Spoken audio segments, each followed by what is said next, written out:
Hello, everybody, and welcome back to another quick fire trade deadline trade reaction video. We've been doing these like every day, it seems like, Shane.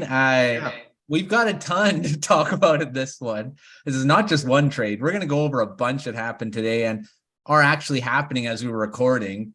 So hopefully by the end of this, we'll have more details on the last one. But thanks, Shane, for coming on. And we got a lot for the team that you cover as well. Yeah, it's been did they not realize 3 p.m. Friday? But I know all those deadline shows, we share a thought for them. But crazy day, lots to unpack. Yeah, for sure. Yeah, you'd think that it was trade deadline day today, not Friday. But so to start, let's start with Patrick Kane. This has been a long time coming. We've been talking about Kane, I don't know, like for months, since the beginning of the season, that he may be moved. Finally has, not entirely official yet because it hasn't been announced by TSN or any of those big outlets, but it's been going around Twitter. Frank Saravalli kind of broke it with Daily Faceoff. And then we also have Emily Kaplan confirming it as well. So the return isn't that big, Shane. So reaction to this, he's only getting a 2023 second rounder. It can turn into a first if the Rangers make the conference final. And a fourth round pick as well. We were anticipating a bit more, I think, at least Chicago Blackhawks fans probably were. What do you think about Patrick Kane going to the only team that it seemed like he was going to go to?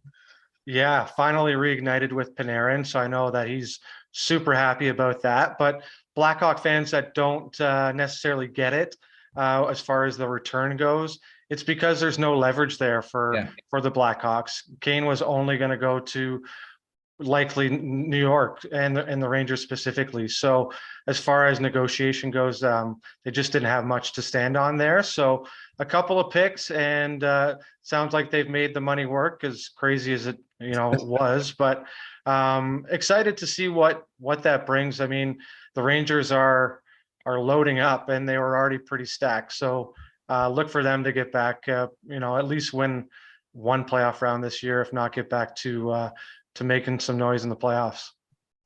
Yeah, well, I mean, the only one he was going to waive his no move was to the Rangers. And they made it work. Arizona Coyotes got in there to help out as that third-party team that seems to be the thing. I was surprised it wasn't the Minnesota Wild again. But it seems like they've been the ones doing it. But the Coyotes got involved to get this done. Having a 3-team trade call later today, or may have already happened. So, I mean, it's pretty much official. Patrick Kane to the Rangers, and we'll see how it kind of all goes. I mean, he's going to play with Panarin, who he had probably the most success with, during his time with him. And even Panarin, I think, was one of the better. I mean, he's had really good seasons since. For sure. Being back with his buddy, I think they're going to have a really good resurgence together, right? So yeah, for sure. Those top two lines are pretty scary now, and they got the third line of all the kids. So I think a lot will depend on how they do come playoff time. But their defense and, of course, goaltending is not an issue there. So the Rangers are scary. They're a scary team. Yeah. So that's what it's interesting. The Metropolitan Division is just it's an interesting division. We were talking about it earlier, the last trade that happened, and all the teams seem to be, even the Atlantic Division is doing a lot too, to kind of most of the Maple Leafs. So that's a good place to go next. The Maple Leafs, we've been talking about them a lot in the last few days. They just finished the McCabe trade, which we talked about in our last reaction video and on Maple Leafs Lounge. But Kyle Dubas wasn't done. He made another 3 trades today. 3 of them. So one, we'll start with, I'd say the biggest one, Rasmus Sandin, getting traded to the Washington Capitals for Eric Gustafsson and a first-round pick, Boston Bruins first-round pick that they acquired in that Dmitry Orlov trade. So what do you think about that? Rasmus Sandin moving on. I mean, he's very young still. And are you surprised by the return that they got for him? Not necessarily. I think there's still a lot of potential there, and I think that's why the first round pick was warranted. But And as far as Gustav goes, he can jump right in and kind of fill out that second power play unit and give them a little bit of offense from their defense, which has been an area of concern. I think with Sandin, they thought they had, you know, a 50 point player there, a guy that was going to really be an impact player offensively and kind of hone his skills defensively, but it just never worked out that way. So they're very crowded on the back end, even with Gustafsson there now too. It's a loaded group. So I'm not necessarily surprised by the package, but yeah, tough to see him go. Sandin's really liked in the dressing room, and I think William Nylander and the rest of the Swedes kind of walked them out today out of Seattle during practice. Actually, it all came down during practice. So yeah, Sandin had to unfortunately do the walk of shame today, which was tough to watch. Yeah, well, I mean, you look at the Capitals. I mean, I don't know if they're rebuilding. They seem to be kind of maybe retooling. Right. So you're looking at, they move out Orlov, they bring in Sandin, who's, like I say, he's young. He's going to fit into that core. I don't know if they really have very high-end young defensemen. I mean, they got a few. Ferravari's he's solid young guy. They've got a few guys that are coming. So does Sandin kind of lead the way now? I mean, John Carlson obviously is still there, but could he become a type like that in the future? For sure. He's going to get top 4 minutes there. He's got that potential. He's got potential to run a quarterback a power play. Yeah. So with Carlson there, like that's a great mentor for him to really hone in on those offensive skills. So I'd expect to see him playing like PP1 there and getting some minutes alongside Carlson. And who knows, like he still has a ton of potential. What I'm most surprised by, Matt, is the fact that Kyle Dubas traded away a Sault Ste. Marie Greyhound. Oh yeah. So I think that can't go unnoticed here. But yeah, I know Sandin was loved by the guys in the dressing room. So tough to see him go, but it's a business. Yeah. And all the other moves that have been made, like we said, when McCabe was acquired, you're gonna have to move some guys out. They got a lot of defensemen. And they added a couple more. I mean, Gustafsson, and then we'll talk about the next guy now, Luke Schenn. Returning to the Maple Leafs, the team that drafted him way back when, that highly touted first rounder. He's done a lot since. He's a veteran defenseman now. He's won a couple cups. Very good mentor to Quinn Hughes in Vancouver. Comes to the Maple Leafs.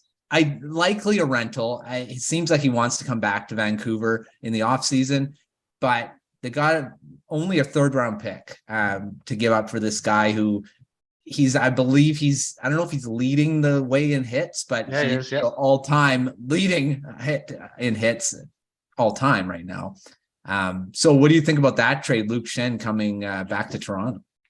Yeah, something that I kind of heard about yesterday, and shameless plug mentioned on the Maple Leafs Minute I did yesterday, but he's going to fit in perfectly. He's exactly what they need. Their defense, they're not physical enough, and he's the best of the bunch, and he doesn't mind throwing hands when he needs to, and he can make that first pass. Skating's always been a question mark for him, but he uses good body positioning and is smart. He's a really, really heady player, like I'm sure you've seen over the last couple of years. So huge move for the Leafs, and I think really solidifies their bottom pair. I think ideally he'll play with Mark Giordano, and I think that could be, like, as far as a 5-6 goes, like that stacks up with anybody in the league. So now that he's there and they already have Connor Timmins signed, Justin Hall might as well just pack his bags. That could be the next trade coming, right? Or he could just be, I don't know, some insurance maybe, but yeah, he's now moved way down in the depth chart, and I think as far as a roster move goes, that's a very good one.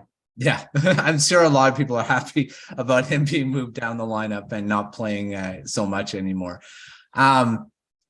Finally, the Maple Leafs also made another trade, which we talked about on Maple Leafs Lounge as well, or you guys did.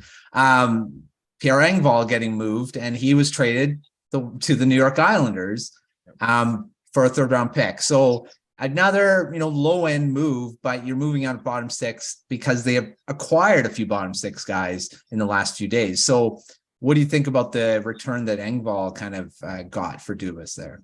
Yeah, clears off 2.2 million off the cap, which I think is huge. I think Engvall has like 12 goals. The Islanders need offense. They're desperate for some goals. So I get the move from their perspective. I think Dubas is just trying to really change the identity of his bottom six, and he's done that of late, and Yeah. it might not be done either. Who knows? But Engvall was just a very frustrating player to watch. You always wanted more out of him. He just seemed to skate around so much with his stick at his waist, just kind of out for a Sunday stroll. But he's 6'5", and I think I don't know, he's got like 40 hits or something on the year. Not enough for a guy that's got that much speed and can impact the game in multiple ways. So for me, it's a great move for the Maple Leafs, and I really think that Dubas is on the right track with moving Engvall off this team. For sure. And like, they have a crowded bottom six and a lot of guys that are, Engvall didn't really fit anymore, especially with the acquisitions of Achari and Lafferty too. Right. So, he kind of was the odd man out, right? And Kerfoot, who knows? I mean, he may be moved as well in the next few days. It seems like Dubas just having that phone glued to his head. So I know. Well, the thing is too, now with that first round pick from the Sandin trade, like, he's open to moving it. So he can get really creative now. So I'm curious to see how it all plays out, because I don't know, maybe he's not done today. Maybe we'll have to come back later. Who knows? Yeah, right. I thought the Kerfoot move was going to be in Schenn's that Schenn deal, but just a pick went that way. So yeah, maybe the off season, we'll see. But yeah, Canucks will probably be interested, at least, to say we'll see how it goes. For sure. All right. Well, let's get to another big move it happened, because now we have the details of it. So Mattias Ekholm was traded to the Edmonton Oilers for Tyson, Barrie, Reid, Schaefer, a first in 2023 and a 4th round pick, according to Elliot Friedman. So that's pretty solid. So what do you think about that trade? I mean, the Edmonton Oilers have been doing nothing. They've done nothing to this point until today. They've got a couple moves today. Starting with this big one, what does this do for the Oilers defense? There've been so much rumors with, Erik Karlsson, Gavrikov, just list any defenseman that's been on the market. The Edmonton Oilers seem to have been interested in him. So, Ekholm's kind of a little bit of an interesting one, but since Nashville is kind of selling now, makes sense. So what do you think about this trade? Yeah, definitely a player the Oilers need. I was a bit surprised they turned their attention away from Erik Karlsson just because of the impact he could have, but I think that contract just scares off a lot of teams, even at 50%. But Ekholm's he's a top 4 guy that can do it all. He'll probably get top pair minutes or maybe play behind Darnell Nurse. But I'm kind of surprised Tyson Barrie was included in the deal. Obviously, more of a financial move there, but not necessarily a player I thought the Predators would be interested in. But a little bit surprised as far as the return goes, but not necessarily surprised that the Oilers picked up a defenseman, and one with such a good, skill set like Ekholm, who can play power play, can play penalty kill, doesn't mind, blocking shots, using the body. So underrated first pass. Like he's got potential to put up points, especially on the Oilers now. So smart move for Ken Holland. Finally did something today, busy day there. But yeah, I'm sure the Oilers fans will always want more. But so we'll see if anything else comes before Friday. Yeah, and Ekholm's he's under contract too. He's got term. Yeah. And it's not a massive one, 6.5, I believe it is. 6.5. Right. So I mean, sounds like the Predators are retaining 4% of his contract. Random. So they're taking a bit of that. Salary retention has to happen. And every deal, it seems. But yeah, I believe that's a big trade. I mean, like you said, Karlsson was obviously you'd want him, but that contract's insane. And when you have 2 guys already making, when Draisaitl and McDavid getting paid so much, and you add a defenseman getting paid that, you're already also having Nurse at 9 and a bit, right? Too. So that's a lot of money tied up in a bunch of players or be only 4 players you're getting tied up all that money in. So there's a better trade, I think, getting Ekholm over Karlsson in the money aspect and the contracts. Maybe not the player. I'd rather have Karlsson, obviously. So All right. Well, the other little trade, I mean, I guess it's not little in Oilers land, but Jesse Puljujarvi getting traded finally. And this has been rumored in a long time. But Shane, you got it right. He went to the Carolina Hurricanes. Yeah. And what do you think about that trade for the Hurricanes? Because, I mean, this is a reclamation project. This guy has just not really been that good for the last couple of seasons. Yeah, I thought Carolina the whole way, just because they can stuff him on the third line. And, if an injury happens, move him up the lineup. But he doesn't have to be like a very impactful player, feel the pressure to perform every night. There's going to be half of the media coverage there is in Edmonton. And he just needed a change of scenery. And there's a bit of connection there with Sebastian Aho. So yeah, I think it's a great move. It's a smart move by the Hurricanes. Smart move by Edmonton. They get a half decent prospect and get rid of 3.2 million off the books, and an RFA next year. So another one less contract to worry about. But for me, it was a change of scenery that's overdue. I could see him making an impact in come playoff time and scoring a timely goal, and then all those Oilers fans just shaking their head. But it always just seemed like they wanted more out of him, and his confidence was shattered earlier in the year. So really happy that he's going to get a new team, a fresh start, and we'll see if anything comes out of the former 4th overall pick. So yeah, it's going to be interesting. I'd say that's a pretty good fit, like you said, going to Carolina, because he's got some few Finnish players over there, and the Hurricanes, like you say, he won't have the spotlight shone on him. He can just kind of do his thing, and that could be the best thing for him at this point. All the pressure that's been on him to perform in a Canadian city, right? So, yeah. All right, and just to kind of quickly, it's not really a big one, but Johnsson getting traded to the Minnesota Wild from the Washington Capitals. I mean, they're a smaller move, but the Wild needs some. I believe Johnson's can be a centerman. He's played center in the past. I don't know how he's going to fit in. What do you think about that trade? Yeah, no, Johansson. Yeah, no worries. A team he's familiar with. I think he played there. Was it last year or the year before? So he's a familiar face there. The Wild are an interesting bunch because Guerin doesn't know if he wants to buy, sell, or just take on salary. So.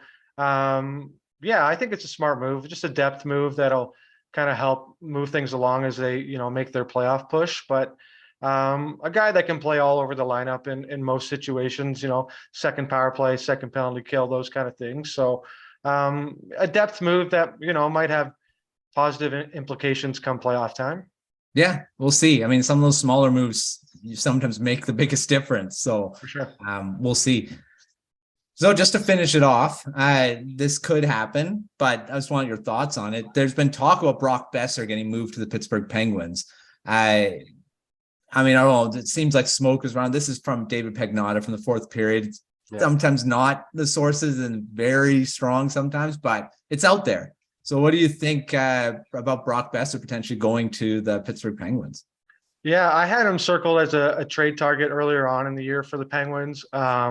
Just because they've got some issues with their second and third lines this year. And I think, I think Hextall and Burke have a soft spot for Besser. I think they're really interested in him. Yeah. And I think if that trade was to happen, which it very well could, just because of the connection with the Canucks management team to, both of them were with the Penguins for quite some time. So I could see that deal happening, and I could see Marcus Peterson or Pedersen, however you want to pronounce it, heading back the other way as part of the package. So interesting for sure. And I definitely think it's got high potential to happen before Friday at 3. For sure. I'm hoping that it's a bit more than just Pedersen, but I think most Canucks fans are, yeah, for sure. Get a first rounder in there. But we'll see. I don't know how. I was hoping a first rounder was probably out of left field to get for Schenn, but for Besser, I think that's totally possible for sure. Yeah. So thanks, Shane, for unpacking quickly all these trades that have happened today. And there could be more before the end of the day, too. We got a few more days to the deadline. We'll see how much we actually are talking about on Friday, because it seems like all the big pieces are moved. But got Chychrun still, you got Gavrikov. Who knows? A We could see a whole bunch of surprise. names that we haven't even talked about either. JT So Miller could be traded. Who knows? who knows? Maybe Pittsburgh. Yeah, well, you never know. You never know. All right. Well, thanks for joining us for another quick fire edition of quick fire, obviously.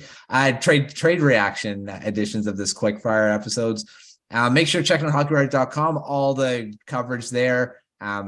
Every trade that happens, we have a news story comes out, analysis pieces from the team, to writers of the teams as well. And then, of course, the YouTube channel will keep doing these videos as long as these trades keep happening. We'll be doing them. So thanks for joining us, and we'll see you next time.